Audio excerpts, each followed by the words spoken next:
secara pribadi seiring dengan usia yang terus bertambah, semakin lama semakin kuat,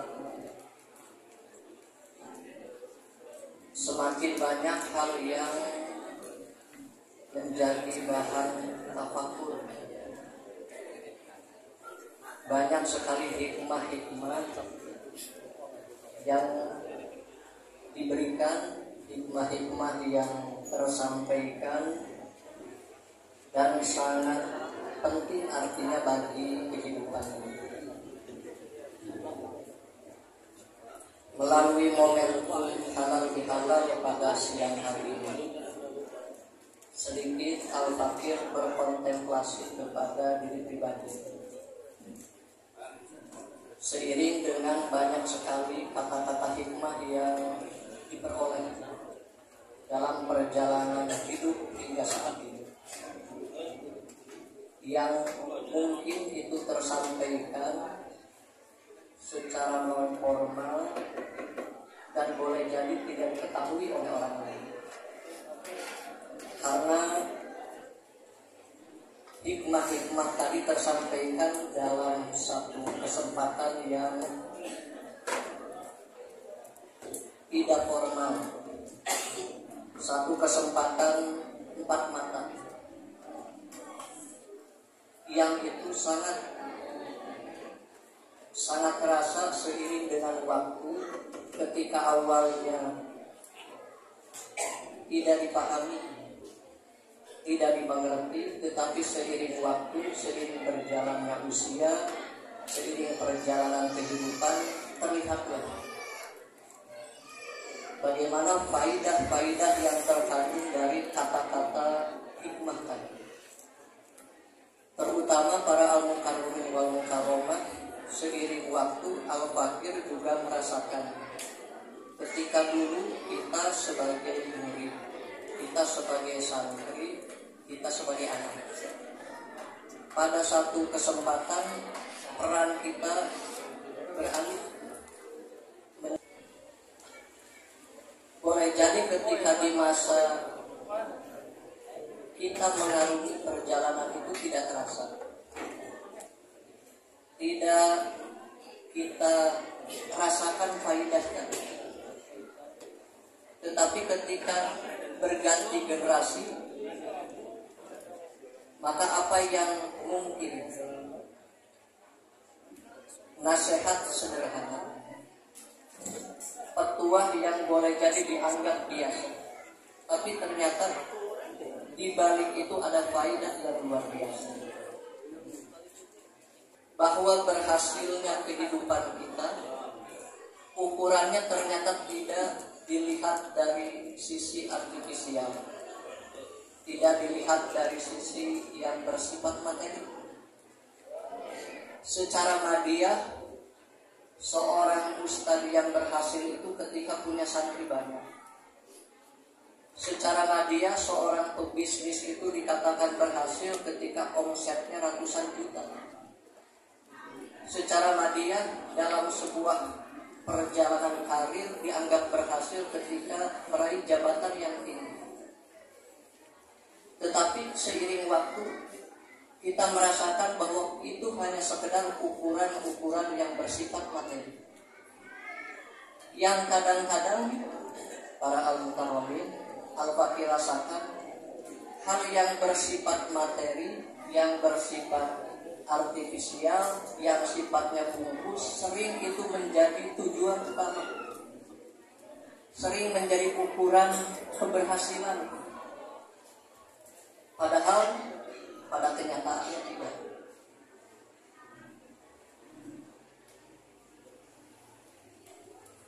Untuk meraih itu ternyata tidak hanya sekedar hal-hal yang terukur secara materi. Ada hal-hal yang mungkin secara materi tidak terlihat kasat mata, secara zahir tidak nampak. Sebagai contoh, kita mungkin dulu, termasuk juga Al-Fakir rasakan, ketika kita mondok, ketika kita belajar ke seorang guru, kita mendapatkan pengajaran untuk mendapatkan ilmu yang bermanfaat, untuk mendapatkan keberkahan. Kadang-kadang itu diperoleh dengan jalan yang secara materi tidak terukur, tidak ada sambungan. Mungkin banyak dongeng ketika para santri di pondok pesantren sehari-harinya hanya diberikan tugas oleh kiai untuk mengerjakan pekerjaan-pekerjaan yang itu tidak ada hubungannya dengan ngaji. Bahkan kadang-kadang mungkin meninggalkan atau mengurangi waktu ngaji.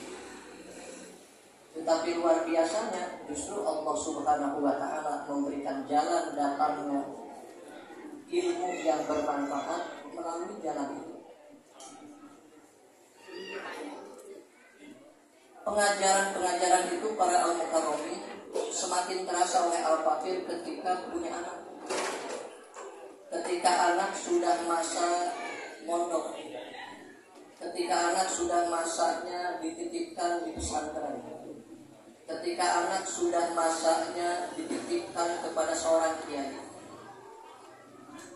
ternyata hikmah-hikmah yang terkandung dari perkataan nasihat-nasihat sederhana tadi ketika ditafakuri nyata adanya, terasa.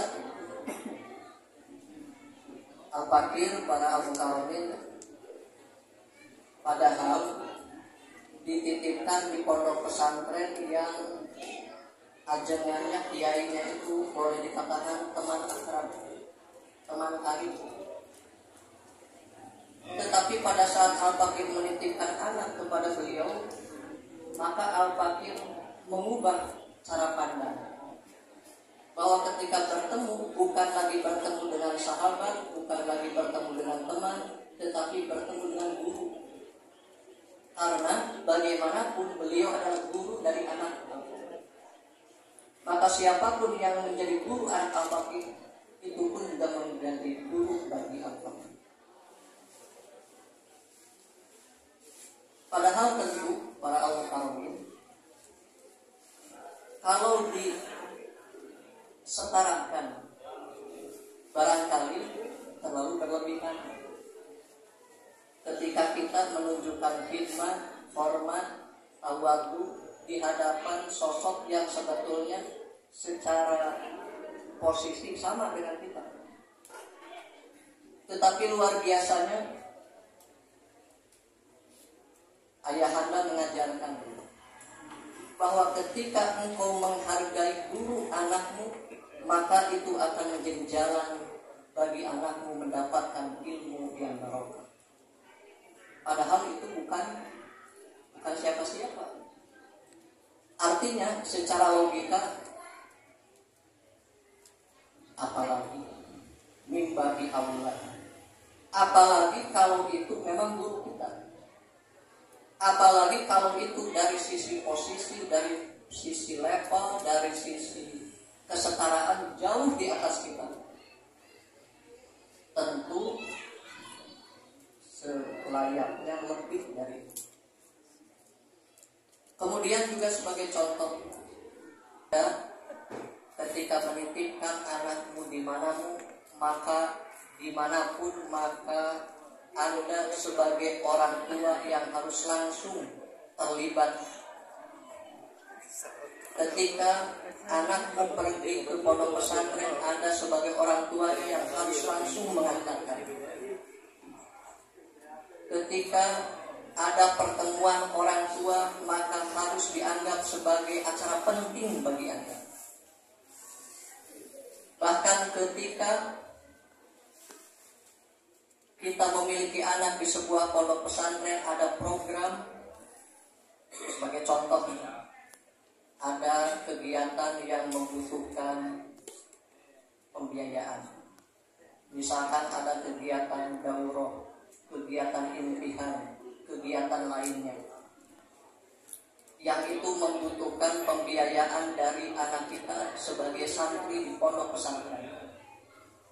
Maka ayahanda menyampaikan seberapa besar perhatian kita kepada kewajiban dari anak kita, itulah ukuran keberkahan dan kemanfaatan ilmu yang akan diperoleh.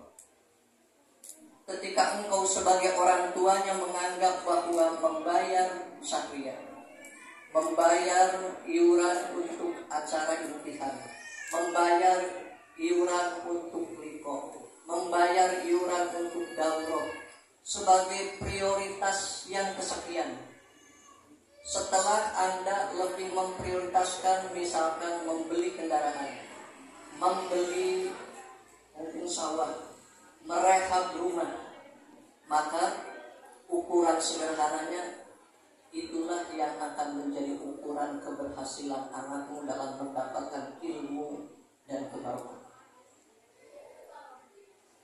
Kadang-kadang para al-mukarramin wal mukarramat, ukuran-ukuran yang seperti ini dianggap hal yang tidak penting, dianggap hal yang tidak ada hubungannya dengan keberhasilan meraih ilmu yang bermanfaat. Tetapi Allah Subhanahu wa Ta'ala justru menempatkan itulah pintu-pintu datangnya keberkahan. Walaupun tentu para al-mukarramin wal mukarramat, pengamalan dari nasihat-nasihat itu belum secara maksimal, tetapi kata-kata itu senantiasa menjadi ingatan dan selalu dianggap penting. Bagaimana kita memperhatikan guru kita, memperhatikan alma mater kita, memperhatikan pendidikan anak kita, maka sebesar itu pula lah keberhasilan dari anak kita dalam meraih itu. Ketika kita menganggap itu penting, maka insya Allah Allah akan menganggap penting kita mendapatkan barokah. Ketika kita menganggap itu ukurannya hanya misalkan 50%, maka insya Allah Allah pun akan memberi 50% keberkahan. Yang kalau dengan pikiran sederhana kita mungkin menganggapnya itu hal yang biasa, yang sederhana. Kemudian juga para al-mukarramin wal mukarramat, sekarang ini wabil khusus di kalangan para santri, sering ukuran-ukuran yang seperti ini dianggap tidak penting. Sebagai contoh misalnya, ketika di pesantren ada program kebersihan lingkungan, ada program merehab, ada program apapun, seringkali para santri itu menganggap itu hal yang biasa saja, yang tidak penting. Kadang pernah suatu ketika Al-Fakir mendapatkan kata-kata ketika ada seorang santri di pesantren sering disuruh untuk mencuci piring, sering disuruh untuk menyetrika. Ada keluhan dari para santri, saya di rumah tidak pernah disuruh-suruh seperti ini, malah di pondok pesantren di rumah cuma dimanja-manja sama orang tua. Sampai ke telinga kata-kata itu, dan tahu siapa orangnya. Tapi apa yang kemudian disampaikan, saya hanya berdoa mudah-mudahan ilmunya bermanfaat. Karena apa? Karena saya meyakini itu salah satu jalan tidak akan bermanfaat, tidak akan didapatkannya barokah. Dan hikmah itu para al-mukarramin coba saya terapkan ke anak. Sehingga ketika misalkan berkunjung ke pondok pesantren, bertemu dengan anak, maka yang senantiasa dinasihatkan adalah awas, Anda kalau disuruh oleh kiai harus tahu. Bahkan kalau tidak disuruh pun harus menawarkan diri. Kalau lihat Ustadz sedang menyapu halaman rumahnya, Anda jangan diam, apalagi nyumput, apalagi lari. Seperti kebiasaan santri sekarang, ketemu Ustadznya takut, sengaja nyumput, pura-pura tidak lihat. Karena apa? Takut disuruh. Saya marahin anak para ulama. Kamu kalau lihat kiai atau ustaz sibuk tidak menawarkan, saya sebagai ayahnya yang akan memarahimu dan menghukum. Karena apa para ulama itu selalu diingatkan, karena yakin itu salah satu jalan mendapatkan ilmu yang bermanfaat, mendapatkan kepada orang tua. Pengalaman ini bukti nyata dan terasa para ulama.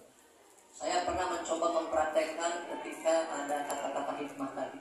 Betul tidak bahwa berkhidmat kepada orang tua itu akan mendatangkan keberkahan rezeki? Sederhana sekali ukurannya, saya mencoba para mukaromin menyiapkan 1 kali. Saya ngobrol dengan istri ini, saya akan menyediakan 1 hari di hari Sabtu. Adalah hari spesial untuk orang tua. Ketika ada acara pasti akan saya tolak, karena itu khusus orang tua.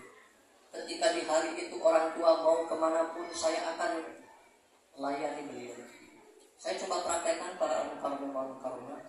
Ini bukti nyata yang terasa dari bahwa keberkahan rezeki adalah melalui mengabdi kepada orang tua. Saya coba praktekkan itu para ulama. Ketika beberapa waktu, saya sekarang terputus tahun tentang Allah di Mesir, kadang-kadang istiqomah karena beberapa hari Sabtu nih Pak, mangga hoyong ke mana? Ayo Malai ke Bandung, ayo dijajak ke Bogor, ayo ke Ciwaringin, ke Cirebon, keliling. Apa yang kemudian terasa para ulama di hari Senin, Selasa, Rabu, Kamis, Jumat, Ahad, min haitsu la yahtasib. Luar biasa. Rizki itu gampang sekali. Boleh dikatakan apa yang ingin saya beli gampang sekali. Ternyata luar biasa, betul. Padahal itu tidak lambat. Tapi ketika itu coba kita praktekkan, luar biasa faidah yang diperoleh. Artinya apa para al-mukarramin wal mukarramah? Ukuran-ukuran yang mungkin secara fisik tidak terlihat, ternyata itulah yang membukakan kemudahan dalam kehidupan, keberkahan dalam kehidupan. Alhamdulillah para al-mukarramin wal mukarramah, di antara nikmat yang kami rasakan sebagai keluarga, rasanya sampai hari ini saya tidak pernah sedikit pun mendapatkan kesulitan dalam mendidik anak. Mudah sekali. Ketika saya memikirkan anak ingin gaji, tiba-tiba ingin sendiri. Padahal ketika diberikan pilihan kepada anak, bebas. Mau sekolah umum mangga, mau ngaji mangga, nggak ngaji juga mangga. Tidak pernah disuruh, tidak pernah diarahkan. Alhamdulillah. Saya meyakini mungkin itu diantaranya adalah doa dari orang tua. Ketika kebutuhan biaya pendidikannya kali gane. Kadang-kadang para al-mukarramin ketika misalnya mau tahun ajaran baru, harus sedia sekian puluh juta untuk masuk sekolah. Kali gane beberapa bulan sebelumnya, belum juga waktunya datang, uangnya sudah ada, sudah keburu ada. Padahal masih lama. Dari mana itu? Allah a'lam. Saya meyakini Allah yang sudah mengatur. Barangkali para al-mukarramin wal mukarramah ini bukan apa istilahnya, bukan membanggakan, tapi berbagi hikmah. Hanya untuk semakin menebalkan keyakinan secara pribadi bahwa betul sekali bahwa keberkahan ilmu adalah dengan mengabdi kepada guru, keberkahan harta atau materi dengan mengabdi kepada kedua orang. Yang terakhir para al-mukarramin wal mukarramah yang dirahmati oleh Allah Subhanahu wa taala, di kesempatan saat yang sangat berbahagia di acara halal bihalal akbar alumni Pondok Pesantren Mansal Buddha saat ini. Tentu masih banyak PR yang dihadapi oleh kami, khususnya lembaga pendidikan Pondok Pesantren Mansal Buddha. Tantangan tidak sederhana karena semakin hari godaan rayuan dunia itu semakin besar. Kami senantiasa berupaya untuk terus konsisten tidak tergoda. Dulu di antara ukuran sederhananya, ayahanda itu selalu mengajarkan Anda jangan pernah merancang untuk meminta dana. Rasa sederhana nama proposal. Semakin kesini justru para alumni godaan itu semakin banyak yang menawarkan. Saya proposal ini.